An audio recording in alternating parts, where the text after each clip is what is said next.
Alright, it is Wednesday, September 16th. We are back with another day of daily news coverage. We're going to start out with some light protesting. We got a high school student suspended for the rest of the school year after protesting remote learning. William Floyd High School said 17-year-old Maverick Stowe, a senior at the school, is suspended through next June and will not be allowed on the grounds for anything, including the prom and graduation. He's still able to learn remotely. Basically, the school has like 2 days of in-person learning and 3 days of remote learning, and he was just trying to go all 5 days. And school's like, all right, we gotta arrest you. We're gonna suspend you the rest of the school year. He's like, if you're good, maybe you can come back. It's like, that's pretty much it. Just some light protesting. We're going to ease into it because it gets a little bit crazier as it goes on.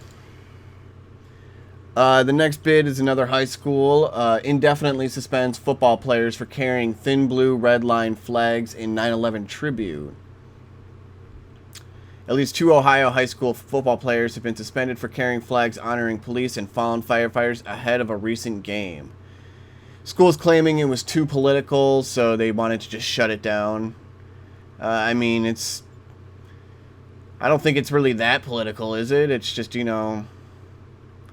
people wanna express, a tragic event and the people that helped. How is that necessarily just super political, especially on the day that it had happened on? It's the anniversary. We should be honoring and respecting the people that risk their lives to help in a tragedy. But, everything's got to be political now. That's how it's got to go down, I guess. With the schools pretty much justifying that it's political action, and they suspended them. Alright, in the next story, protest in Tennessee. A driver basically ran over a person. I guess the guy could have, made a left, gone down a different street, decided not to, ran over the pedestrian. So, broke both of his legs. So, you got that. Wasn't really, there's no motivation behind it, really. It's just a guy probably wanted to, go that direction. Tired of the protest, tired of people being around him. Lawyers said, that the family, they felt like they were in danger and, they needed to get out of there as quickly as possible. And to be honest, with all the recent happenings going around these protests and riots, it's no wonder. I mean, everyone's getting antsy, everyone's on edge. Stuff like this is going to start happening way more frequently. In Philadelphia, we got protesters attempting to block traffic and harass restaurant patrons. They took to the streets on Tuesday evening in response to President Trump's visit to the city and attempted to block roads, weaving through traffic as part of the protest and interrupting restaurant patrons. It wasn't really too much. They tried to block the highway, though police kind of surrounded them and made them, back off and kind of keep to the streets. Kind of keep to the, main streets area. It doesn't seem to be really violent, just, some harassment of restaurant patrons. That's pretty much about it. There was some counter protesters, pro-Trump, that were also there earlier in the day. So not really any rioting.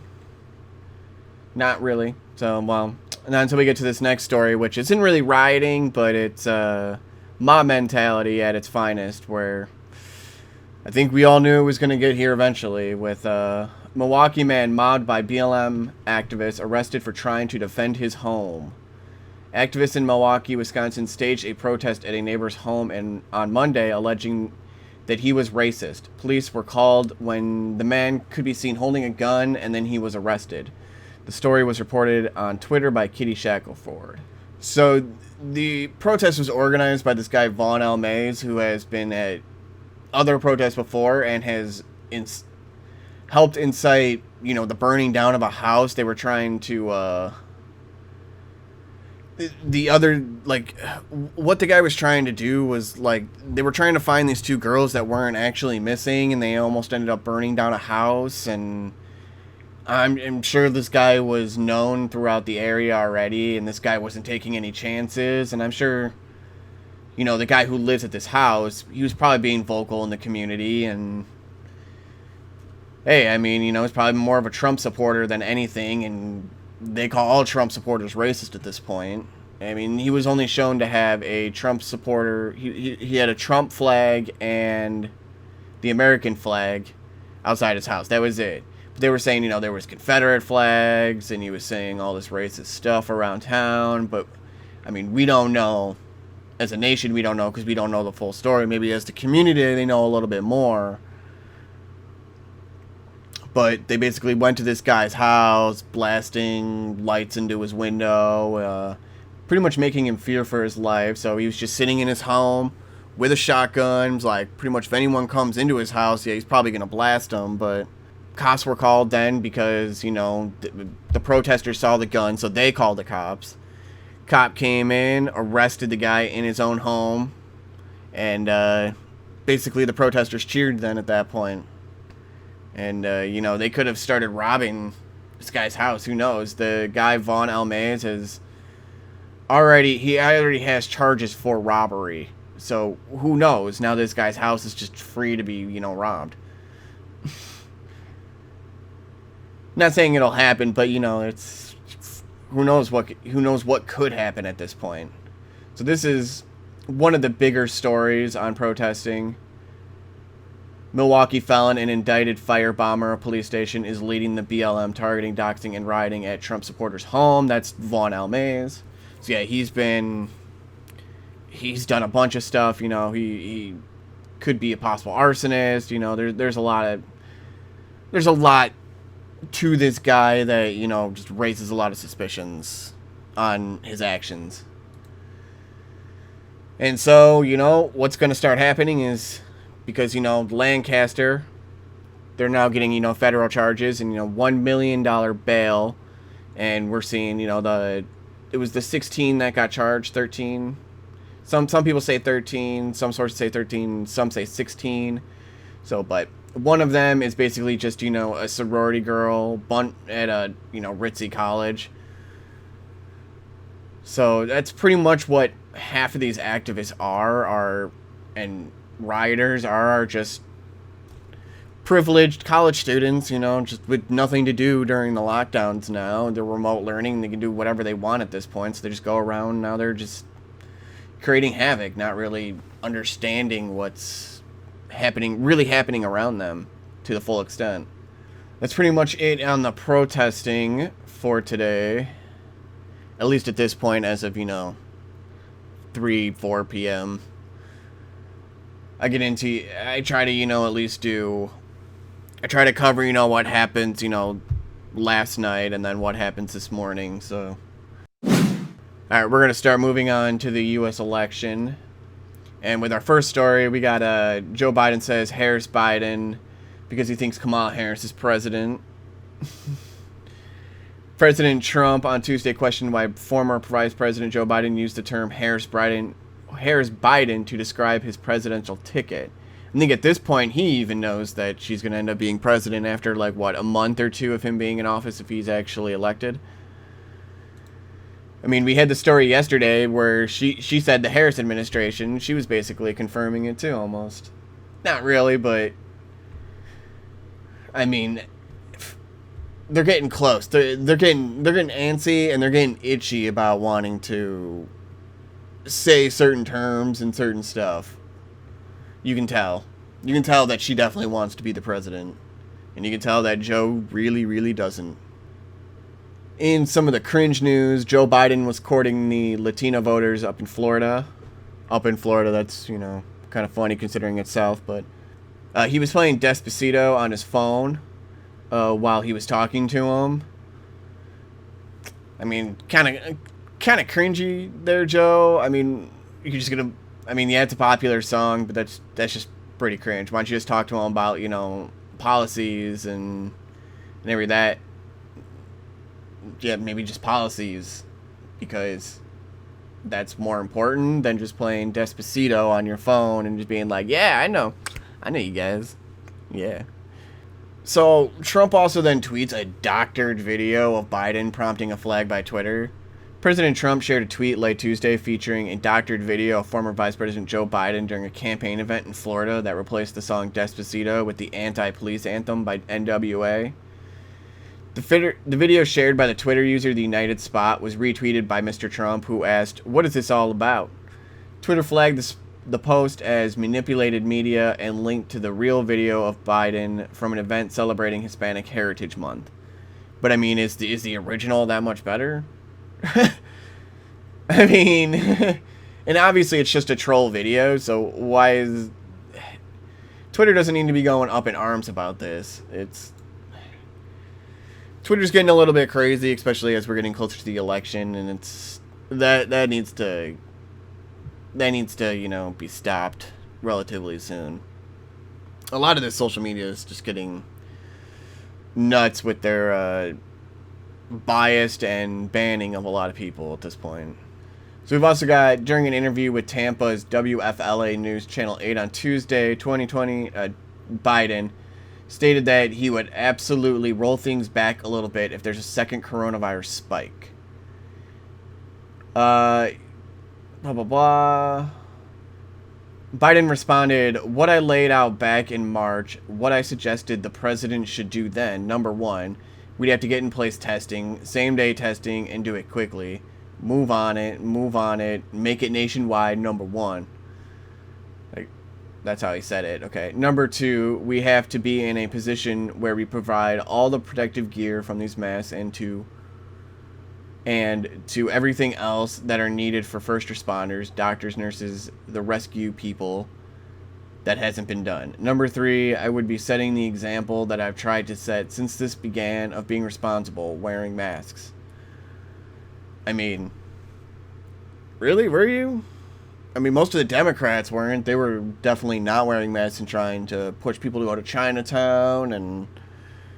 Oh, not worry, man.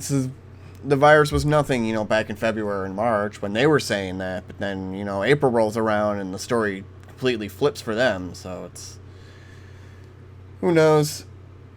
I'm sure he'll roll back a lot of stuff and it'll become quite harder to do a lot of things.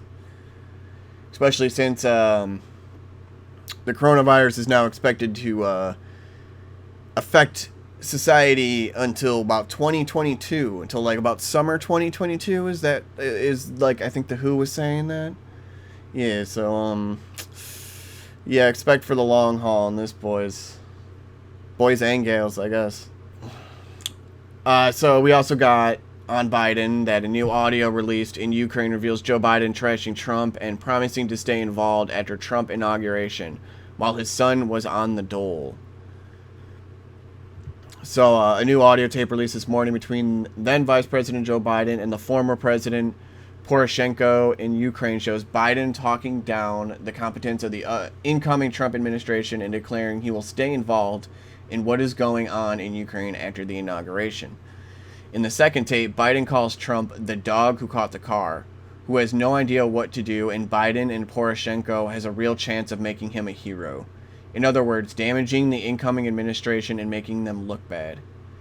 Much evidence has come out over the last year that the real collusion in the U.S. 2016 presidential election was between the Clinton campaign, Obama admin, Biden, DNC/Deep State. These tapes were recorded after Ukraine released the famous Black Ledger, which allegedly showed then Trump campaign manager Paul Manafort taking off the books illegal payments. The ledger was later shown to be fabricated after the Mueller investigation was over. The third tape shows Biden discussing getting Poroshenko's children into University of Pennsylvania. So basically, you know, I'm being friendly with Poroshenko, you know, saying, you know, Trump ain't going to do anything. And then, yeah, I can get your kids into a university in Pennsylvania. Yeah, I can do all that. There ain't anything wrong with any of that. That's cool. So that's coming from the Gateway Pundit. And then also in election, the last bit, we got more than 20,000 mail ballots were tossed out in Pennsylvania's 2020 primaries. And that's half of President Trump's margin of 40,000 votes in the state in 2016. I mean, when it can come down to a couple thousand votes at this point, it's gonna be every vote I think at this point is gonna matter. And when 20,000 mail ballots are just gonna be tossed out, when we also have postal off, and when we also have postal service workers just tossing out bags of ballots and doing all this other stuff, and with the ballots, I mean, it's just, they toss them out, they burn them, they leave them in the back rooms, and we're supposed to trust that this is going to be accurate, this is going to be safe, and we can have an election with mail-in ballots? I mean, come on. This is going to be a joke. There's been so many stories. It's almost every single day a new story about mail-in ballots. It's gone wrong. So, why, Democrats, are you pushing this so hard? Come on. And I'll say it again. If we can go shopping into places, we can do most of what's normal at this point. We can just vote in person. Just keep to the normal guidelines. Keep 6 feet away. It'll be fine. Alright, we're going to move on to some coronavirus news.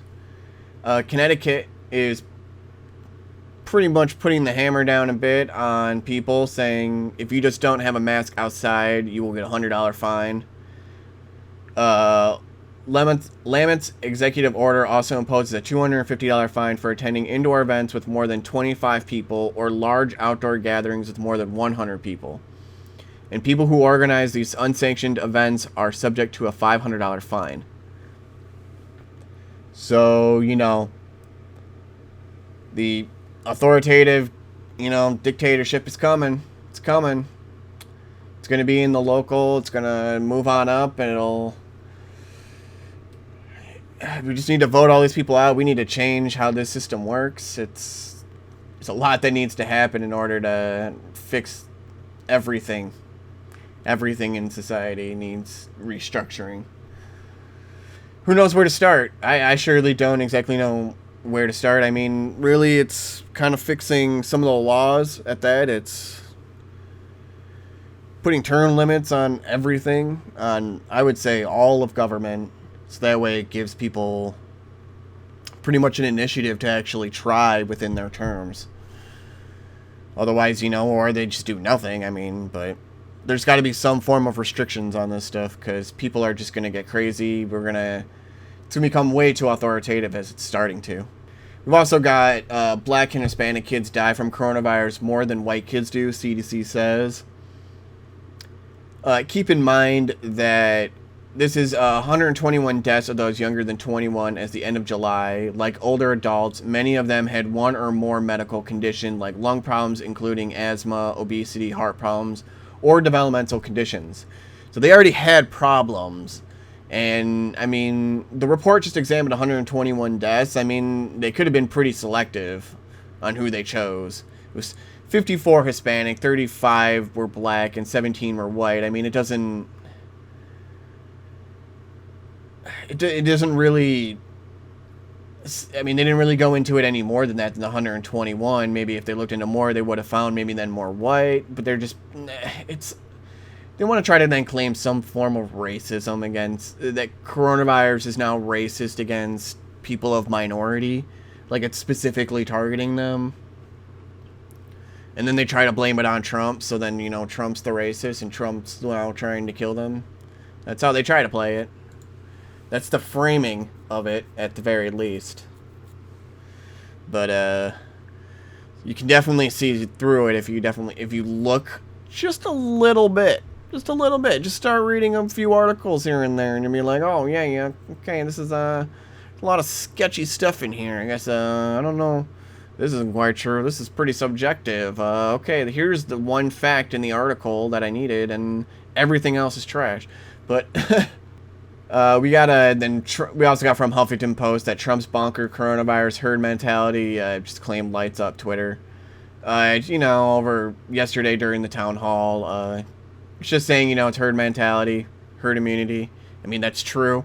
I've also seen now recently that cases are starting to go down, deaths are starting to go down. I mean, that's already starting to become a thing. Like the herd mentality, the herd immunity, but it's just going to happen. We're eventually going to get the antibodies for it. I mean, a vaccine's more than likely not even needed.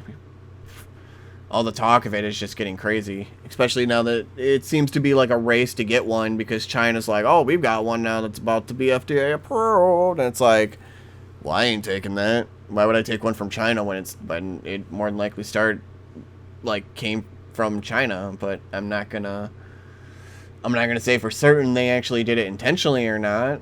But I don't know. Maybe a Chinese virologist will say differently. So the Chinese government intentionally manufactured and released a COVID-19 virus that led to mass shutdowns and deaths across the world. A top virologist and whistleblower told Fox News host Tucker Carlson on Tuesday. Carlson specifically asked Dr. Li Meng Yan whether she believed the Chinese Communist Party released the virus on purpose. Yes, of course, it's intentionally. She responded on Tucker Carlson Tonight. So, China. You got some questions to ask. She brought some papers on, basically. They were also saying her former employer, the University of Hong Kong, criticized her account. A press release note that the content of the said news report does not accord with the key fact as we understand them. Specifically, Dr. Yan never conducted any research on human-to-human transmission of the novel coronavirus at the University of Hong Kong during December 2019 and January 2020, her central assertion of the said interview. Yan, who said she was one of the first scientists in the world to study the novel coronavirus, fled China and currently fears retaliation. She was allegedly asked by her supervisor at the University/WHO Reference Lab, Dr. Liu Poon, in 2019 to look into the odd cluster of SARS-like cases coming out of mainland China at the end of December 2019. I mean, she also came with a little bit of evidence. She had some papers to back up a bit of her claims. I mean, there's probably a bit more evidence she's got. I mean, we'll see if she comes out with more. We'll see what happens to her. We'll keep an eye on the situation. I mean, China could have intentionally done this to, cause mayhem throughout the world. I mean, they're a rising superpower. They've got concentration camps, so I wouldn't put it past them to try to do something just like this, to be honest with you. If they're willing to have concentration camps, I mean, screw it. Send out a virus out to the population, to your population, and out to the world. But until we have all the facts and all the evidence, I mean, we can't say for sure. But based on a lot of facts and a lot of evidence and a bunch of rumors as well, there are a few fair assertions to make on what really happened. But yeah, that's coronavirus. Newsweek talked about it. A few other places have started picking up on the story after Fox came out with it. So we'll move into the weather now and a bit of the miscellaneous. That's not the right story. That's one of the miscellaneous. Here's the weather. Hurricane Sally sent her roars into Alabama. It's got pretty much a lot of flooding, 105 mile per hour winds. With Sally's slow pace, generally 3 miles per hour, some areas already have collected more than 15 inches of rain and could receive up to 35 inches by storm's end. So, yeah, we've got another natural disaster happening on the southeast, and we've got the west on fire. We're going to have millions of people. We're going to have well over 1 million people displaced after these storms. It's going to get pretty crazy. So, I pray for the safety of these people. I hope they do well, but a lot of them also aren't being allowed also in the wildfires. They're not being allowed into places. They're not being allowed into these shelters. Seattle police dispersed Grand Hyatt protests sparked by fake press release. apparently there was a fake press release stating that a hotel was, taking in homeless, after, the fires and everything, due to the wildfires, and, that wasn't true. So, and the shelters basically can't hold many people due to coronavirus, so people are then left into smoke, or just left walking around in smoke, essentially, with nothing to do. So, yeah, we got a lot of problems here in the U.S. We got protests and riots going on like crazy. We've got wildfires. We've got hurricane season blasting us. And we've got Chinese hackers. We got U.S. charges 5 Chinese hackers, 2 accomplices with broad campaign of cyber attacks. So federal prosecutors on Wednesday announced charges against 5 Chinese hackers accused of breaching more than 100 companies, think tanks, universities, and government agencies around the world. I mean, there's a lot of people that are hacking, so it doesn't surprise me that just like a group of like 5, 6, 7 people are just gonna be able to hack a whole bunch of stuff. That it's happening all the time. It's not really a huge story, but it's happening. I just wanted to point it out. That's pretty much about it. Wasn't anything else miscellaneous wise to talk about. It's pretty light day considering all the stuff that's really happening. So that's daily news coverage. This is New Truth News. We're signing out.